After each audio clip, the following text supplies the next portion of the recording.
Hi friends, welcome to our channel Usha Mohan Telugu vlogs. ఎలా ఉన్నారండి? అందరూ బాగున్నారా? ఇది లాస్ట్ లాగ్ కంటిన్యూషన్ అనమాట. ఇక్కడ వ్లాగ్ రెసిపీతోనే స్టార్ట్ చేస్తున్నాను. మార్నింగ్ ఇక్కడ పిల్లలకి లంచ్ కోసం అనేసి వెజిటేబుల్ ఎగ్ ఫ్రైడ్ రైస్ చేస్తున్నాను అనమాట. మార్నింగే తొందరగా లంచ్ చేయాలి, టిఫిన్ చేయాలి కాబట్టి వీళ్ళు వెరైటీ అడుగుతూనే ఉంటారు. అందుకనేసని ఎగ్స్ ఉన్నాయి, కొన్ని వెజిటేబుల్స్ ఉన్నాయి. దానికోసమని ఎగ్ వెజిటేబుల్ ఫ్రైడ్ రైస్ చేద్దాము అనేసి చేస్తున్నాను నా స్టైల్లో. ముందుగా స్టవ్ మీద బాండి పెట్టుకొని ఆయిల్ వేసుకొని ఉద్దిపప్పు, ఆవాలు కొద్దిగా, ఆనియన్, పచ్చిమిర్చి, టమాటో వేసి బాగా ఫ్రై చేసుకుంటున్నాను. ఈ విధంగా ఫ్రై అయిన తర్వాత మన దగ్గర ఏ వెజిటేబుల్స్ ఉంటే ఆ వెజిటేబుల్స్ వేసుకోవచ్చు. ఇక్కడ నేను బీన్స్, పొటాటో వేస్తున్నాను. క్యారెట్ లేదనమాట ఆ రోజు, అందుకనేసి వేయలేదు. ఇంకా పచ్చి బఠానీ ఉంటే అది బాయిల్ చేసి పక్కన పెట్టుకొని ఇంకా అవి కూడా దీంట్లో వేసి బాగా ఫ్రై చేసుకుంటున్నాను. మీడియం ఫ్లేమ్లోనే చేసుకోవాలి, హై ఫ్లేమ్ పెట్టుకోకూడదు. ఇప్పుడు ఇవి బాగా ఫ్రై అయిన తర్వాత ఎగ్స్ వేసుకోవాలన్నమాట. మన ఇష్టం, ఎన్ని ఎగ్స్ కావాలంటే అన్ని ఎగ్స్ వేసుకోవచ్చు. నేను ఇక్కడ ఒక 4-5 ఎగ్స్ వేసుకున్నాను అనమాట. ఎందుకంటే ఇద్దరికి కాబట్టి ఒక 4-5 వేస్తే బాగుంటుంది అనేసి 4-5 వేసుకున్నాను. ఇక్కడ దాంతోపాటు ధనియాల పొడి కొద్దిగా, మిరప్పొడి కొద్దిగా, గరం మసాలా, చికెన్ మసాలా కొద్దిగా వేసి ఈ విధంగా ఫ్రై చేసుకోవాలి. ఇప్పుడు అన్నం బాయిల్ చేసుకొని పక్కన చల్లారబెట్టుకోవాలి. ఇప్పుడు ఆ రైస్ తీసుకొని దీంట్లో వేసుకొని మిక్స్ చేసుకోవడము. అంతే, tasty Emmy vegetable egg fried rice ready అనమాట. ఇది స్నాక్స్లా కూడా తినచ్చు, లంచ్కి తీసుకోవచ్చు, మన ఇష్టం, ఎలాగైనా తినచ్చు అనమాట. ఇంకా పిల్లల్ని స్కూల్కి పంపించేసిన తర్వాత ఇక్కడ మా అత్తయ్య వచ్చినారు.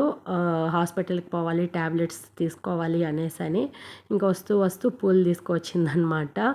పూలు అంటే నాకు ఇష్టం అని చెప్పి తీసుకొని వచ్చి మరీ అల్లి పెడతా ఉంది. ఇది ఈవినింగ్ అనమాట. పూలు అల్లి పెట్టింది కదండి మా అత్తయ్య, దాంట్లో కొన్ని తీసి ఇలా పెట్టేసుకున్నాను. యాజ్ యూజువల్ ఫ్రెష్ అప్ అయిపోయి ఈవినింగ్ కాబట్టి దీపం కూడా పెట్టేసుకున్నాను. దీపం పెట్టుకున్న తర్వాత చాలా రోజులు అయింది, టీ తాగాలనిపించింది. అందుకనేసని ఇక్కడ టీ పెడుతున్నాను. ఇక్కడ ఒకటి అడుగుతాను నేను మిమ్మల్ని, చెప్పండి, టీలో ఎంతమంది ఇలాచీ వేసుకొని తాగుతారు? కామెంట్ చేయండి. నాకైతే చాలా ఇష్టము టీలో ఇలాచీ వేసుకొని తాగడము. ఆ ఫ్లేవర్ అంటే భలే నచ్చుతుంది. ఇక్కడ ఉజ్వల్కి, మా అత్తయ్యకి ఇచ్చాను. ఖుషి అయితే పెద్దగా ఇష్టపడదనమాట. ఇక్కడ టీవీ చూస్తూ టీని ఆస్వాదిస్తూ తాగుతున్నాము. ఇక్కడ సడన్గా ఉజ్వల్కి పిజ్జా తినాలనిపించింది. ఎప్పుడు అడగడు, అలాంటిది అడిగాడనమాట. అమ్మ పిజ్జా తినాలనిపిస్తుందని. ఎప్పుడు ఖుషియే అనమాట గొడవ చేసేది, బయట ఫుడ్ అది తినాలి ఇది తినాలని. ఉజ్వల్ రేర్గా అడుగుతాడనమాట తినాలమ్మా అనేసి. అందుకనేసని పిజ్జా కార్వింగ్కి వచ్చాము. ఇది పక్కనే అండి, నేను చాలా వీడియోస్లో చూపించాను పిజ్జా కార్వింగ్స్ అని. చాలా బాగుంటుంది ఇక్కడ పిజ్జా అయితే. ఆల్మోస్ట్ అన్నీ దొరుకుతాయి. ఎక్కువ మేము పిజ్జా ప్రిఫర్ చేస్తాం అనమాట. కొంచెం డిఫరెంట్ స్టైల్లో చేస్తారు, అంటే పొయ్యి మీద కాలుస్తారనమాట. మామూలుగా ఓవెన్లో పెడతారు కదా, ఇక్కడ పొయ్యి మీద కాలుస్తారు. బాగుంటుంది డిఫరెంట్గా. ఇక్కడ కొన్ని గేమ్స్ పెట్టున్నారనమాట, ఇండోర్ గేమ్స్ చాలా బాగున్నాయి. అది బోర్ కొట్టకుండా ఇక్కడ గేమ్స్ ఆడుతూ ఉన్నాము. ఎందుకంటే ఆ పిజ్జా రావడానికి కొద్దిగా లేట్ అవుతుందన్నమాట. అందుకనేసని ఈ గేమ్స్ అన్నీ పెట్టున్నారు వాళ్ళు. వచ్చిన వాళ్ళు ఇబ్బంది పడకుండా గేమ్స్ ఆడుకుంటూ టైంపాస్ చేస్తారు అని. దాంట్లో ఈ కొన్ని గేమ్స్ అయితే మాకు బాగా నచ్చాయి. ఇది నెంబర్ బిల్డింగ్ అనమాట. చాలా బాగుంది డిఫరెంట్గా. ఇలాగా నెంబర్స్ ఉంటాయి, అది 1 by 1 మనం పిల్లర్ లాగా సెట్ చేయాలి. ఫైనల్గా డైస్ ఉంటాయన్నమాట. ఆ డైస్ వేసి ఏ నెంబర్ పడితే ఆ నెంబరు తీయాలి. అప్పుడు బిల్డింగ్ కూలిపోకుండా తీయాలన్నమాట. చాలా ఫన్నీ అనిపించింది. ఇక్కడ ఖుషి నాకు నేర్పిస్తూ ఉంది, ఇలా ఆడాలమ్మా, ఇలా ఆడాలమ్మా అనేసి. నేనైతే ఫస్ట్ టైం చూస్తున్నా ఇలాంటివి. అందుకనేసని ముచ్చటేసి వీడియో తీసాను. కొంచెంసేపు నేను ఖుషి కూడా ఆడాము. చూసారా, నేనైతే ఓడిపోయాను. అదే ఇక్కడ నవ్వుకుంటాను, నువ్వు ఓడిపోయావమ్మా అని. చాలా ఫన్నీ అనిపించింది గేమ్స్ అయితే. మీలో ఎంతమందికి ఈ గేమ్స్ తెలుసో కామెంట్ చేయండి. నేనైతే ఫస్ట్ టైం చూసిన. ఈ లోపల మేము ఆర్డర్ చేసిన పానీపూరి కూడా వచ్చేసింది. ఇది పెద్దగా నాకు నచ్చలేదండి పానీపూరి అయితే. మనకు మామూలుగా సూపర్ మార్కెట్లో రెడీమేడ్ పానీపూరి దొరుకుతుంది చూడండి, ఆ టైప్ ఉందన్నమాట. పెద్దగా టేస్ట్ ఏం లేదు, స్పైసీ కూడా ఓవర్ స్పైసీ ఉంది, పెద్దగా నచ్చలేదు. ఓకే అన్నట్టుగా తిన్నాము. మా పార్సల్ కూడా రెడీ అయిపోయింది, పిజ్జా అనమాట. ఇదే మేము లార్జ్ తీసుకున్నాము, బాగుంటుంది అనేసి. 4 మెంబర్స్ ఉన్నాం కదా, సరిపోతుంది అని. చాలా బాగుంటుందండి పిజ్జా కార్వింగ్స్లో పిజ్జా అయితే. చాలా డిఫరెంట్ టేస్ట్ ఉంటుంది. ఇక్కడ మేము పన్నీర్ వెజిటేబుల్ పిజ్జా తీసుకున్నాము. సూపర్గా ఉన్నిందనమాట టేస్ట్ అయితే. ఇంక ఇక్కడ ఆర్గానో, చిల్లీ ఫ్లేక్స్ అవన్నీ వేసుకుంటున్నాము. మీలో ఎంతమందికి పిజ్జా అంటే ఇష్టమో కామెంట్ చేయండి. టాపింగ్స్ కోసమే పిజ్జా తినే వాళ్ళు ఎవరైనా ఉంటే కామెంట్ చేయండి. ఎందుకంటే నేను టాపింగ్స్ కోసమే పిజ్జా తింటాను. ఆ బన్ కోసం ఎక్కువ తినననమాట. ఎక్స్ట్రా టాపింగ్స్ అరిగి మరీ వేసుకుంటాను. అంత ఇష్టం అనమాట. ఇంకా పిజ్జా తినేసిన తర్వాత యాజ్ యూజువల్ వీళ్ళు హోంవర్క్ ఉంటే ఇంకా అది చేసుకుంటున్నారు. ఉజ్వల్‌కి ఎగ్జామ్ ఉందంటే ఇంక దానికి చదువుకుంటున్నాడు. ఖుషి అయితే నాకు ఇక్కడ ఒక టాస్క్ ఇచ్చిందండి. స్కూల్ నోట్‌బుక్స్‌కి, టెక్స్ట్ బుక్స్‌కి కవర్స్ వేసుకోరమ్మన్నారంట. అది వేసి పెట్టమ్మా అనింది. టైం అప్పుడు 10:30 అయిందనమాట. వేస్తూనే ఉన్నాను. దాదాపు 25 బుక్స్ దాకా వేశాను. అవి అర్జెంట్ అంట. అందుకే ముందుగా వేసి పెట్టేయమ్మా అనింది. ఫుల్‌గా నిద్ర కూడా వస్తుంది. బ్యాక్ పెయిన్ కూడా వచ్చేసిందనమాట. ఇంకా అలా జరిగింది ఆ రోజు. ఫుల్ టైర్డ్ ఆ కవర్స్ వేసిన వల్ల.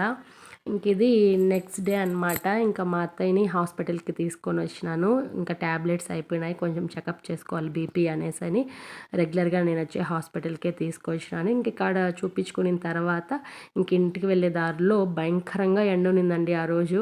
అందుకనేసని ఫ్రూట్ మిక్స్ తాగుదాము అని ఇంకా ఈ ప్లేస్‌లో ఆగామనమాట. ఇంకా నేను మా అత్తయ్య ఇద్దరం కలిసి ఫ్రూట్ మిక్స్ తాగాము. ఇంక తాగేసిన తర్వాత ఇంటికొచ్చేసరికి మా చిన్నోడు చూసారా ఏం అల్లరి చేస్తా ఉన్నాడో. మా చిన్నోడిని వదిలేసి ఎక్కడికన్నా వెళ్ళాలంటే పెద్ద టాస్క్‌గా ఉందండి. వచ్చేసరికి ఏదో ఒకటి పాడు చేసేస్తా ఉంది. అదే అడుగుతాన్నా ఏం పాడు చేసినావు అనేసని గమ్మునే ఉంది. ఇంకిక్కడ ఈవినింగ్ స్నాక్స్ కోసము గోబీ చేస్తా ఉన్నాను. గోబీ ఉన్నిందనమాట. గోబీ పకోడా అంటే బావుంటుంది తినడానికి అనేసని, పైగా డిన్నర్‌లో కూడా సైడ్ డిష్‌లా ఉంటుందని గోబీ పకోడా నా స్టైల్‌లో చేస్తున్నాను. సింపుల్‌గా అలా చూపిస్తాను చూడండి. ముందుగా గోబీని కట్ చేసుకొని వేడి నీళ్ళలో ఒక 1-2 మినిట్స్ బాయిల్ చేసుకున్న తర్వాత పక్కన పెట్టుకొని, ఇంకా దాంట్లో ఈ విధంగా పసుపు, మిరప్పొడి, ధనియాల పొడి, 1 ఎగ్, నెక్స్ట్ గ్రామ్ ఫ్లోర్ అదే శనగపిండి అండి. మన ఇష్టం అనమాట. వేసుకుంటే వేసుకోవచ్చు, స్కిప్ చేసేయచ్చు. నేనైతే ఒక స్పూను శనగపిండి వేశాను. ఇంకా ఒక 2-3 స్పూన్స్ కార్న్ ఫ్లోర్ వేసాను. కొద్దిగా సాల్ట్, కొద్దిగా అల్లం వెల్లుల్లి పేస్ట్ వేసుకొని బాగా మిక్స్ చేసుకోవాలన్నమాట. చూస్తున్నారు కదా ఈ విధంగా బాగా మిక్స్ చేసుకొని పక్కన పెట్టుకున్న తర్వాత డీప్ ఫ్రై కోసం ఒక కడాయి తీసుకొని ఆ కడాయిలో ఆయిల్ పోసుకొని బాగా హీట్ అయిన తర్వాత మనం మ్యాగ్నేట్ చేసి పెట్టుకున్నాం కదండి గోబీని, అది సింపుల్గా ఈ విధంగా వేసుకోవడమే. మీడియం ఫ్లేమ్లో స్లోగా కుక్ అవ్వాలండి, లేకపోతే బాయిల్ అవ్వదన్నమాట. మీడియం ఫ్లేమ్లో బాయిల్ చేసుకుంటే ఈ విధంగా గోబీ పకోడా రెడీ అయిపోతుంది. ఎమ్మి ఎమ్మి టేస్టీగా సింపుల్గా అయిపోతుంది. స్నాక్స్ కూడా బాగుంటుందన్నమాట. ఈవినింగ్ పిల్లలకి సైడ్ డిష్ ఎలాగైనా తినచ్చు. ఇంకా అవి చేసి పెట్టాను. ఇంకా వీళ్ళు స్కూల్ నుంచి వచ్చేసరికి చేసేసాను. ఇంకా వాళ్ళకి పెట్టించాను అనమాట. ఇద్దరు తింటున్నారు.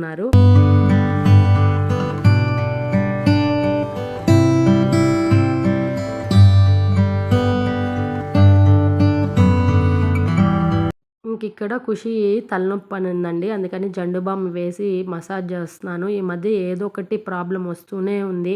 కడుపు నొప్పి అంటుంది, తలనొప్పి అంటుంది, గొంతు నొప్పి అంటుంది. ఎందుకో అర్థం కాలేదు. ఏదో ఒక ఇష్యూ వస్తూనే ఉంది. నేనైతే దిష్టి తగిలి ఉంటుంది అని అనుకుంటున్నాను. ఇంక అందుకని దిష్టి కూడా తీద్దాము అని అనుకుంటూ ఉన్నాను. ఇంక ఈ లోపల మోహన అయితే తిరుత్తనికి వెళ్ళున్నాడండి. ఇంకా వస్తూ వస్తూ ప్రసాదం తీసుకొచ్చినాడనమాట. 5 వీక్స్ వెళ్తాను అనేసని మొక్కున్నాడంట. ఇంకా అందుకని వీక్లీ వన్స్ ట్యూస్డే వెళ్తున్నాడు. ఇంకా అక్కడికి వెళ్ళి ప్రసాదం తీసుకొని వచ్చినాడు. అదే మీకు అక్కడ చూపిస్తూ ఉన్నాను. ఇంక ఇది నెక్స్ట్ డే మార్నింగ్ అనమాట. ఇంకా ఇక్కడ నేను ఫేస్ ప్యాక్ వేసుకుందాము, చాలా రోజులైంది ఫేస్కి అనేసని గుడ్ వైబ్స్ వాళ్ళది గోల్డెన్ పీల్ ఆఫ్ మాస్క్ ఉంటే అది వేసుకున్నాను. నిజంగా అండి చాలా బాగుంటుందన్నమాట. ఇన్స్టెంట్ గ్లో వస్తుంది. తప్పకుండా ఒకసారి ట్రై చేయండి. చూసారా మనం సింగిల్ హ్యాండ్తోనే ఇలా పీల్ ఆఫ్ చేసుకోవచ్చు. జస్ట్ ఒక 15 మినిట్స్ ఈ ఫేస్ ప్యాక్ పెట్టుకున్న తర్వాత ఈ విధంగా డ్రై అయిపోతే సింగిల్ హ్యాండ్తోనే ఈ విధంగా మనం పీల్ ఆఫ్ చేసుకోవచ్చు. చూసారా ఎంత బాగా రిమూవ్ అవుతుందో. ఫేస్ గ్లో కూడా చూడండి అప్పటికే మనకు తెలుస్తుంది అనమాట. చాలా బాగుంటుంది. తప్పకుండా ట్రై చేయండి ఈ ప్రోడక్ట్ని. ఇక్కడ ఈవినింగ్ అనమాట. కళ్యాణ్ వచ్చున్నాడు.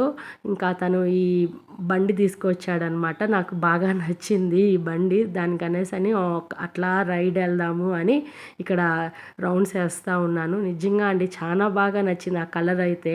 నెక్స్ట్ ఆ మోడల్ కూడా నాకు బాగా నచ్చింది. కానీ పిల్లలతో ట్రావెల్ చేయడం కష్టం అనమాట. జస్ట్ స్టైలిష్గా అయితే ఈ బైక్ యూస్ చేసుకోవచ్చు. సింగిల్ అయితే ఫ్యామిలీకి అయితే సెట్ కాదు అని అనిపించింది. ఏదన్నా ఓవర్లోడ్ లగేజెస్ అవి పెట్టుకోవాలంటే ఇబ్బంది అనమాట.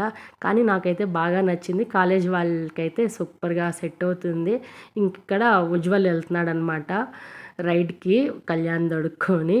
ఇంకా ఆ రోజు క్లైమేట్ అయితే సూపర్గా ఉన్నిందనమాట. ఇవి ఏంటో మీకు తెలుసా అండి? తెలుసుంటే కామెంట్ చేయండి. తెలియని వాళ్ళ కోసం చెప్తాను. షుగర్ యాపిల్ అండి. చాలా అంటే చాలా బాగుంటాయి. హెల్త్కి కూడా చాలా మంచిది. ఇది సీజనల్ ఫ్రూట్ అనమాట. రేర్గా దొరుకుతుంది. ఎక్కడంటే అక్కడ దొరకదు, ఎప్పుడంటే అప్పుడు దొరకదు అనమాట. ఇవి మా పిన్ని వాళ్ళ ఇంట్లో ఉన్నాయండి. అదే హారిక అంటాను కదా, వాళ్ళ ఇంట్లో ఉన్నాయి. ఇంకా ఉజ్వల్ అక్కడికి వెళ్ళి తీసుకొచ్చాడనమాట తినడానికి. సూపర్ అంటే సూపర్గా ఉంటాయండి. తప్పకుండా మీకు దొరికితే ట్రై చేయండి. చాలా బాగుంటాయి. దీంట్లో వైట్ కలర్లో కూడా ఉంటాయి. సూపర్గా ఉంటాయి అన్నమాట. మంచి హెల్దీ ఫ్రూట్ అనమాట. ఇది దొరికితే తప్పకుండా తినండి.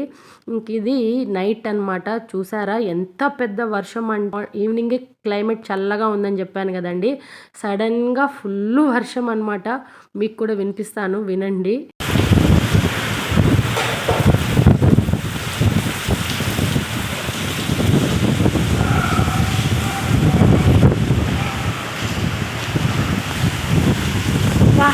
ఎంత పెద్ద వర్షం రా నాయనా.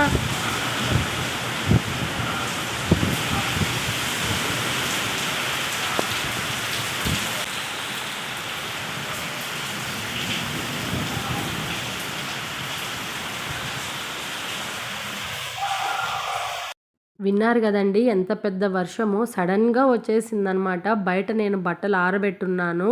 ఇంకా అవి లోపల నేను సగం తడిచిపోయానమాట. సగం బట్టలు గాలికి కూడా అటు ఇటు ఎగిరిపోయినాయి. అన్నీ ఏరుకోవాల్సి వచ్చింది. ఇక్కడ వీళ్ళు కామెడీ చేస్తున్నారు ఉజ్వల్తో. ఏమనంటే ఉజ్వల్ని వాళ్ళ మేడం క్లాస్ టీచర్గా అనౌన్స్ చేసిందంట.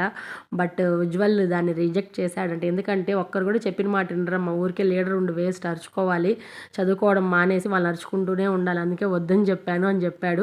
దానికి మోహన కళ్యాణ్ వాళ్ళని కామెంట్ చేస్తారన్నమాట. ఎవరైనా లీడర్ ఉండమంటే ఉండరా, నువ్వెందుకు వద్దంటావు అనేసి. అది ఫన్నీ కామెడీ అనమాట.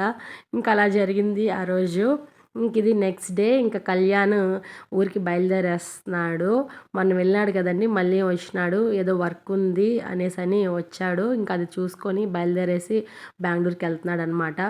తను బెంగళూరు నుంచి వస్తూనే ఉంటాడు, వెళ్తూనే ఉంటాడు. ఎప్పుడు వస్తాడో తెలియదు, ఎప్పుడు వెళ్తాడో తెలియదు. సడన్గా వస్తాడు, సడన్గా వెళ్తాడు. ఇక్కడ సుజాత అక్క అనేసి మా ఇంటి పక్కన ఉంది. ఆ అక్క వాళ్ళ ఇంటికి వెళ్తున్నాము నేను, రాజమ్మ. లైట్గా వర్షం పడుతూనే ఉంది. ఎందుకంటే కొన్ని ప్రోడక్ట్స్ ఆ అక్క అమ్ముతుంది అనమాట. బ్యూటీషియన్, నెక్స్ట్ క్లీనింగ్కి సంబంధించినవి కూడా, టాయిలెట్స్ కానీ క్లాత్కి కానీ సంబంధించినవి కొన్ని ప్రోడక్ట్స్ అమ్ముతుంది. అవి తీసుకుందాము అనేసి నేను, రాజమ్మ అక్క వాళ్ళ ఇంటికి వచ్చాము. అక్కడ తీసుకొని వచ్చేసిన తర్వాత కొన్ని బట్టలు ఉన్నాయన్నమాట స్టిచ్ చేయాల్సినవి. చాలా రోజుల నుంచి పెండింగ్. అసలు మిషన్నే ఎక్కట్లేదు నేను. అసలు కుట్టడమే మానేశాను. అన్ని బట్టలు ఉన్నాయి. ఇట్లా కాదు అని చెప్పి వర్షం పడుతుంది, పెద్దగా పని ఏమి ఉండదు అనేసి అన్నీ ఎత్తి ముందర వేసుకొని కుట్టాల్సినటువన్నీ కుట్టి పెడుతున్నాను అనమాట. అలా కుట్టేసి పెట్టేసిన తర్వాత మోహన వస్తూ వీళ్ళకి కొన్ని పాల ప్యాకెట్స్, పెరుగు ప్యాకెట్, నెక్స్ట్ పక్కనే అజ్ఫన్లో డ్రై ఫ్రూట్స్, కొన్ని జ్యూసెస్ అవి తీసుకొచ్చినాడు అనమాట. నేను ఒకటి చెప్తే వీళ్ళు ఒకటి తెచ్చున్నారు. నేను జీడిపప్పు, బాదం పప్పు, పిస్తా పప్పు తీసుకోరండి అని చెప్తే అవి తేకుండా ఈ జ్యూసెస్ తెచ్చుకున్నారంట. ఈ వర్షంలో ఈ జ్యూసెస్ ఎందుకు అని కూడా అరుస్తూ ఉంటే, బాగుంటాయి ఒకసారి ట్రై చేయండి అని చెప్పి తీసుకొచ్చామమ్మా అని చెప్తా ఉన్నారు. ఈ చాక్లెట్స్ కూడా తీసుకొచ్చినారనమాట. దీంతో పాటు పానీపూరి కూడా తెచ్చినాడు మోహన, క్లైమేట్ బాగుంది అనేసి. ఇది ఫ్రెండ్స్ ఇవాల్టి వీడియో. ఇలా గడిచింది. ఈ వీడియో కనుక మీకు నచ్చినట్టయితే లైక్ చేయండి, షేర్ చేయండి, కామెంట్ చేయండి, సబ్స్క్రైబ్ చేసుకోవడం అస్సలు మర్చిపోవద్దండి. Thanks for watching. బాయ్.